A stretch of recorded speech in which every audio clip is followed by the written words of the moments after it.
Bienvenue à Être autrement. Salut, c'est Eugénie et aujourd'hui j'ai envie de t'apporter avec moi dans mon monde hors norme. Ici, je veux te transmettre mes connaissances, celles qui ont changé ma vie et qui me permettent de garder espoir malgré la maladie dégénérative de mon fils. On va parler spiritualité, neurosciences, santé holistique et intelligence émotionnelle. Es-tu prêt à reconnaître ton pouvoir intérieur et faire confiance à l'univers? Être autrement, c'est puissant, c'est magique et c'est accessible à tous. Être autrement, c'est maintenant. Bienvenue sur le show Être autrement. J'espère que tu vas bien. Moi, je vais vraiment très bien parce que je suis toujours très excitée en fait. Quand vient le temps d'enregistrer les épisodes, je sens que mes vibrations sont super hautes parce que bien évidemment, je ressens en fait que je suis dans une énergie de partage puis d'amour, puis ça me fait vraiment du bien. Ça me rappelle aussi, en fait, pourquoi je veux faire le podcast qui me fait vibrer, c'est vraiment de vous amener avec moi dans mon processus de guérison, dans mon voyage, sur ce chemin-là, de le faire avec vous en vous partageant ce que j'apprends dans les études que je fais. Et toujours avec l'intention en arrière de la maladie de mon fils que je veux, en fait, puis en fait, que ça serve à quelque chose, hein, tu sais, qu'on vit ce drame-là, cette tempête-là, mais qu'elle soit au service des gens de façon positive. Sur ces notes très spirituelles, je voulais te dire que j'espère en fait que chaque semaine, il y a quelque chose dans les épisodes qui résonne en toi, puis qui te fait sentir que t'en vaut la peine, que ta vie en vaut la peine, parce que je crois sincèrement qu'on est ici pour livrer un message. Hein, on est ici sur la Terre pour vivre une expérience humaine, puis je pense que c'est notre devoir, en fait, de livrer un certain message, de partager nos dons, parce que oui, on a chacun des dons, hein, on a des talents, hein, ce qui fait qu'on est unique comme être humain à notre façon.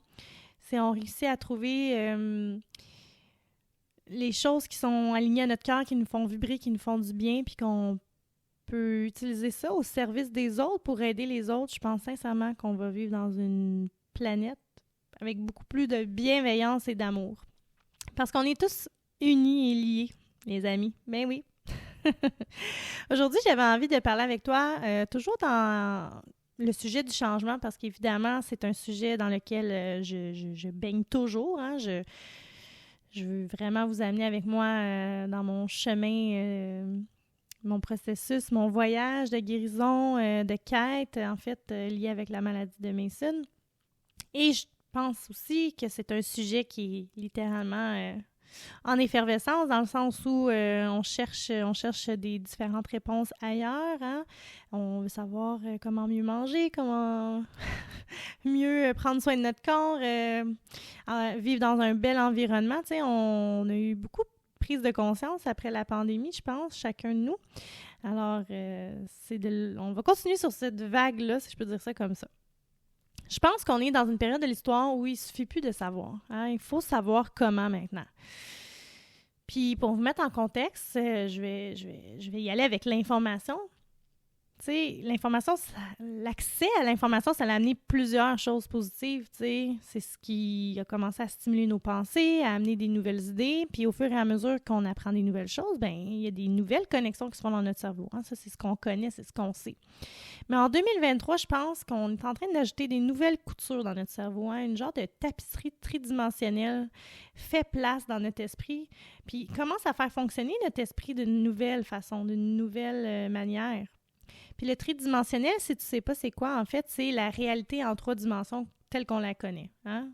C'est sûr que dans le petit côté spirituel que je vais vous amener, c'est aussi de prendre conscience des choses. C'est que là, on essaie de vous amener avec les études, vraiment à voir la vie d'une autre façon, d'aller chercher des réponses pas dans la matière en tant que telle.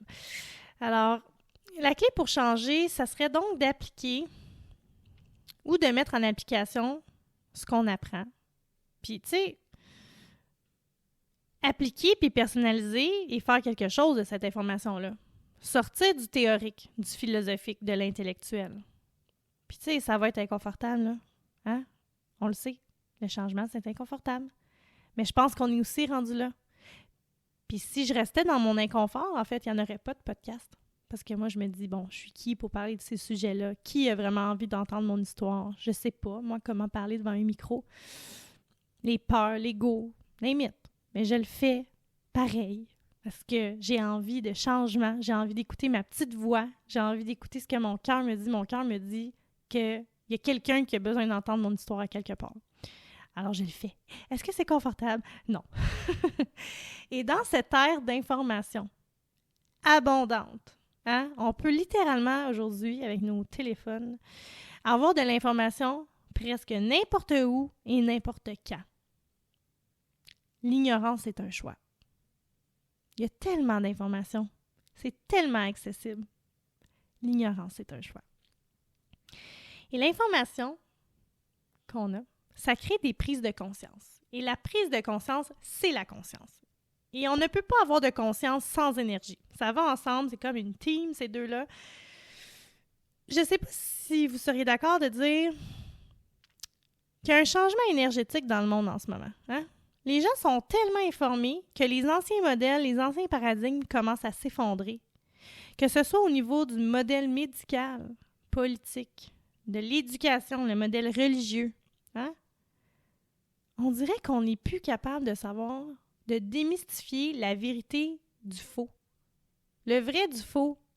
Et où la vérité sont les mensonges. Il y a tellement d'informations, on n'est plus capable de s'aligner puis de se positionner. Donc, j'ai comme l'impression que tout remonte à la surface en ce moment pour faire place à quelque chose d'autre. Hein, il y a quelque chose d'autre qui doit apparaître. Il y a quelque chose d'autre qui doit naître.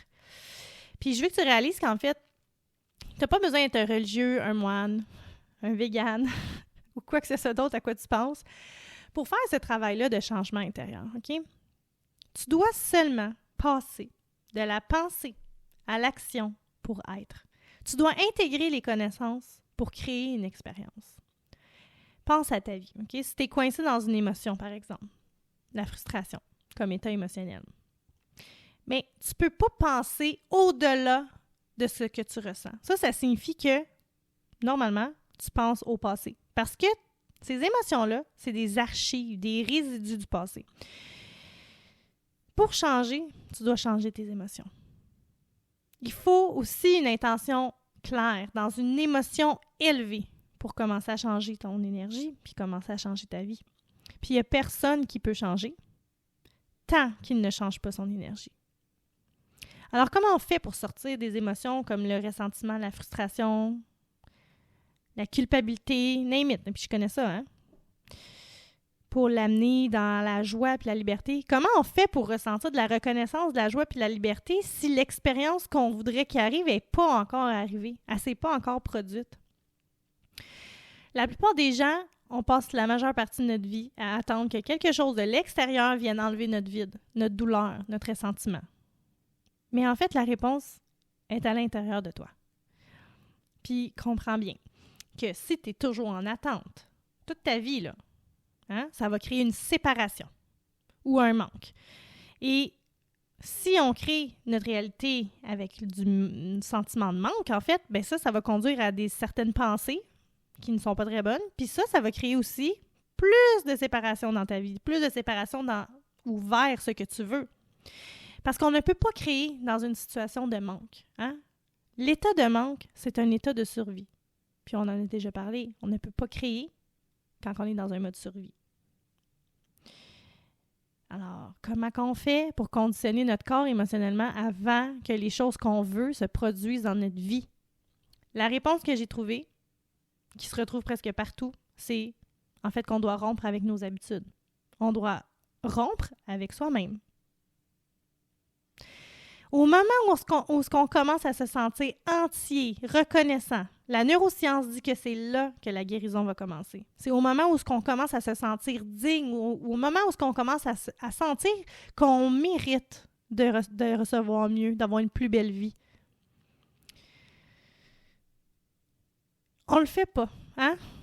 Je pense qu'il y a certains d'entre nous qui croient que c'est possible, mais on le fait pas parce que, tu sais, des fois, toute notre vie, on s'est fait dire qu'on n'en valait pas la peine. Nos parents ne nous ont pas donné assez d'amour, la personne qu'on aimait a rompu avec nous, on a perdu notre job, name it. OK? Il y a toutes sortes de situations qui peuvent arriver. Bien, des fois, pour ne pas dire toujours, ou presque, l'ego va prendre le dessus. C'est normal, il est là pour te protéger. OK? Faut pas le détester, l'ego. Mais l'affaire, c'est que tu vas repenser à ces événements-là qui se sont produits dans ta vie.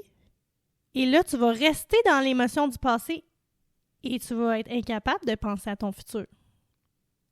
Ce que je te dirais, c'est arrête de te raconter l'histoire de ton passé et commence donc à te raconter l'histoire de ton futur. Puis on le fait tout, hein? C'est comme inné, on dirait, de se ressasser nos histoires du passé au lieu de se raconter elle ressemblerait à quoi ma vie dans le futur? Au positif, bien entendu. Puis la majorité d'entre nous, on ne se définit pas par une vision du futur. Hein? On ne se définit pas par une vision de l'avenir. Pour la plupart d'entre nous, on reste pris dans nos souvenirs du passé. Puis notre cerveau, c'est un enregistrement du passé. C'est comme un artefact de tout ce qu'on a appris et expérimenté dans notre vie. Souvent, les gens vont se réveiller le matin, puis on va commencer à penser à nos problèmes. Puis ces problèmes-là, c'est des souvenirs tatoués dans notre cerveau qui sont associés à certaines personnes ou à certaines choses, certains moments ou certains endroits. Si tu penses que tes pensées ont quelque chose à voir avec ton destin, ça serait possible, peut-être, de dire que ton passé, c'est ton avenir. Chacun de ces problèmes-là, c'est associé à une émotion. Puis au moment où tu commences à te rappeler le problème, tu commences à te sentir malheureux, comme par magie. Hein? C'est incroyable. Tu reprends la situation qui s'est passée désagréable et tout d'un coup, tu ressens cette émotion-là. Des fois même, tu peux ressentir de la douleur. À ce moment-là, ton corps est dans le passé parce que les pensées sont le langage du cerveau et les sentiments sont le langage du corps. Et comment tu penses et comment tu te sens crée ton état d'être. On réaffirme notre identité basée sur le passé. Et il s'avère que de refaire cela n'est pas très bon pour notre cerveau. Le conditionnement ne nécessite qu'une image dans une émotion. Et la plupart des gens conditionnent inconsciemment leur corps dans ce qu'ils connaissent, le familier, le passé, le connu. Alors, si tu es dans le familier, le connu, c'est sûr que tu vas avoir envie d'un avenir prévisible. Et il y a un seul endroit où ce que l'inconnu existe, c'est dans le moment présent. C'est là le sweet spot du moment présent. Le moment présent interne. Donc, tu dois travailler pour t'amener au-delà de tes émotions. Les émotions qui t'ont cloué, qui t'ont ancré dans ton passé. Puis oui, ça demande un effort. Parce que si c'était facile, en fait, tout le monde le ferait. C'est comme dans n'importe quoi.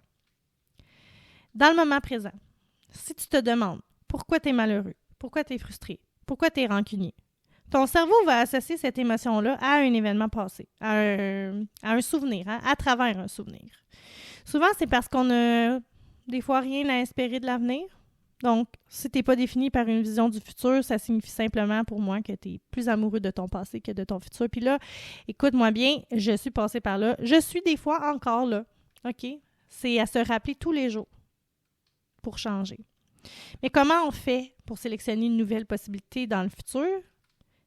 Puis commencer à embrasser, si on veut, émotionnellement, ce futur-là. Hein? À vivre ces émotions-là qu'on veut avoir dans les situations futures.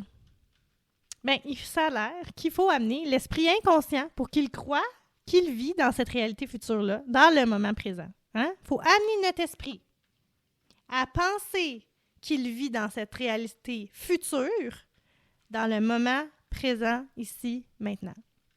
C'est là que le corps va commencer à changer pour ressembler à l'événement qui va ou qui s'est déjà produit. Pense-y. Plus que tu penses à ton avenir souhaité, là, à la joie, à la gratitude, aux sentiments que tu veux ressentir, que tu veux avoir, qui sont plus positifs, plus tu vas y penser et plus ton corps va changer. Donc, ton corps va finir par croire qu'il vit dans cette réalité future-là, dans le moment présent. Plus l'émotion que tu ressens à cause d'une condition de ta vie est forte, plus tu ressens des changements à l'intérieur de toi. Et ça, c'est positif ou négatif. Plus la trahison est forte, plus le traumatisme est fort. Plus le corps vit dans le passé. Puis comment on fait pour inverser ça? Hein? C'est ça la vraie question. On veut le comprendre, mais on veut savoir comment. Tu sais, si tu as vraiment une passion pour ton avenir, tu sais, une idée vraiment de à quoi pourrait ressembler ta vie parfaite dans ton esprit, puis que tu commences vraiment... On recommence. Puis que tu commences vraiment à t'accrocher à cette vision-là, tu vas commencer à être vraiment préoccupé par ça. Tu vas commencer à le ramener dans ta tête. La pensée dans ton esprit, elle va devenir l'expérience, puis là, tu vas commencer à ressentir l'énergie du futur, les émotions. Plus les émotions que tu ressens de cette vision-là est forte, plus tu vas prêter attention à l'image dans ton esprit, puis là, tu vas te souvenir de ton avenir. Ah, c'est poétique. Plus l'émotion que tu ressens de ta vision du futur, elle est puissante, hein? Elle est forte, plus tu vas prêter attention à l'image dans ton cerveau, dans ton esprit, et maintenant, tu vas te souvenir de ton avenir. J'adore. Quand tu penses à une émotion de douleur, là, d'un souvenir, tu vas créer la douleur dans le moment présent. Donc, si on veut que ça fonctionne, il faut permettre au cerveau d'être cohérent. T'sais? La science dit que l'environnement signale les gènes. Hein? C'est ce qu'on appelle l'épigénétique. L'épigénétique dit que le signal final d'une expérience dans l'environnement, c'est une émotion. Donc, tant qu'on vit la même émotion jour après jour, ou dans des termes scientifiques, qu'on signale le même gène de la même manière, puis que ces gènes-là sont liés à une hormone émotionnelle de survie, bien, on va réguler à la baisse les gènes, ce qui peut donner des maladies, ou diminuer le système immunitaire, par exemple. Mais une personne, ou lorsqu'on échange, et je vais employer le terme échanger, là, qu'on échange cette émotion-là puis on se libère vraiment des chaînes de son passé, là, c'est de cette manière-là qu'on va pouvoir ressentir une nouvelle émotion puis qu'on va réguler les gènes de la santé et de l'équilibre. Tout le monde compte sur sa relation du monde extérieur pour changer son chemin sur l'autoroute, mais le problème, c'est qu'au moment où on commence à ressentir un vide, un manque, ton cerveau va commencer à chercher quelque chose en dehors de toi, dans ton environnement extérieur, pour faire disparaître ce problème-là puis combler le trou que tu ressens.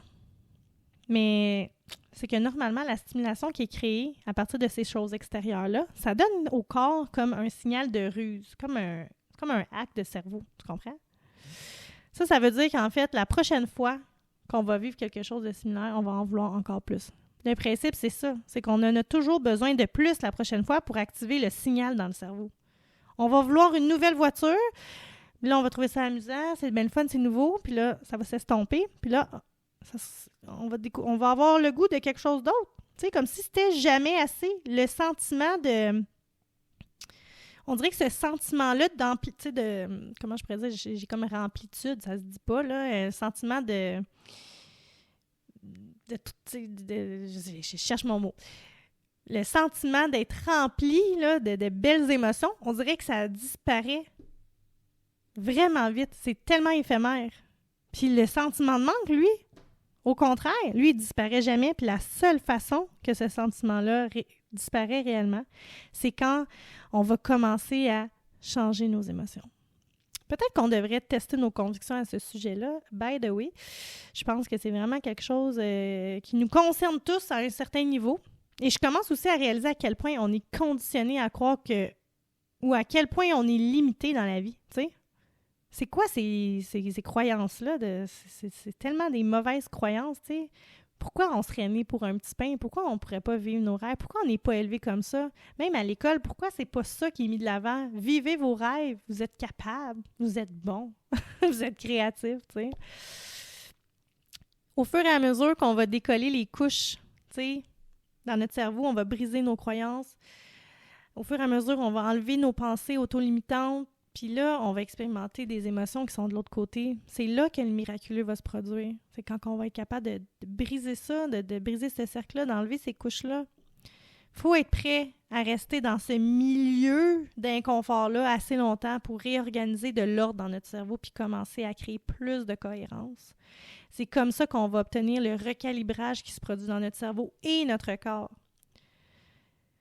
C'est là que les choses ultimes vont arriver puis que tu vas commencer à avoir des réactions dans ton quotidien, des synchronicités. Ah, j'adore ça. Des coïncidences, des opportunités. Tu vas capoter comment tout se met en place quand tu fais cet exercice-là.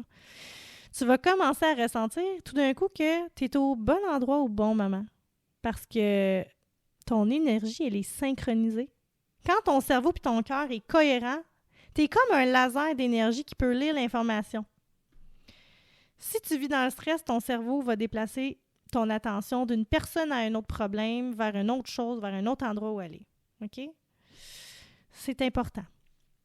d'essayer de contrôler ces pensées-là. Il y a une attribution de réseau neurologique dans le cerveau qui dit que, en fait, l'excitation des hormones du stress pousse le cerveau à cette fréquence-là. Puis, quand tu essaies de contrôler ou de prédire tout dans ta vie, mais c'est ces circuits-là qui vont se déclencher. OK? Quand ton cerveau est incohérent, tu es incohérent. Tu ne peux pas avoir un bon signal. Alors, comment on fait pour connecter l'information énergétique si ton signal n'est pas ordonné, de sorte que lorsque les gens synchronisent leur énergie en cohérence, ils peuvent aussi synchroniser à une possibilité d'un meilleur futur, à des synchronicités qui sont des retours de l'environnement ou juste une réflexion de ton énergie. Tu sais, je sais pas si ça t'est déjà arrivé, moi, souvent, j'attribue ça à des plumes. Quand je vois des plumes sur mon chemin, pour moi, c'est une synchronicité qui veut dire « t'es sur le bon chemin, continue, peu importe ce que tu fais, c'est continue, t'es là où tu es supposé d'être. » Puis tu sais, l'affaire, c'est qu'on a souvent des signes comme ça, mais on les voit pas. Tu sais, l'univers te dit de suivre les petites miettes de pain, mais si tu le fais pas, ça se peut que tu te réveilles pas demain matin. Aussi, la première chose qu'on devrait tous faire à chaque fois qu'on se réveille, c'est d'être reconnaissant d'être en vie parce qu'écoute, je crois que c'est quoi, 180 000 personnes qui décèdent à chaque jour? En fait, on est béni de pouvoir se réveiller puis d'avoir une autre chance d'avoir une meilleure vie. Moi, personnellement, je médite pour créer mon avenir. C'est ce que j'utilise pour visualiser et attribuer des émotions de haute fréquence à mes visions. Et personnellement, c'est très puissant. Dans mon cas, j'ai vraiment des films, moi, dans ma tête. Je suis ultra émotive. C'est très rare que je ne pleure pas, là. Surtout quand j'ai des visions par rapport à Mason, à sa guérison, là, c'est incroyable. C'est vraiment comme si c'était vrai. J'ai de la misère à en parler parce que quand je le raconte, je me mets littéralement à pleurer. J'espère que tu as apprécié l'épisode d'aujourd'hui, de te faire comprendre en fait que tout se passe à l'intérieur de nous, hein, puis il faut prendre conscience de tout ça. Alors, n'hésite pas à me laisser une note sur Spotify ou Apple Podcasts si tu as apprécié, évidemment, et on se revoit la semaine prochaine pour un autre épisode. Bonne journée, bye bye!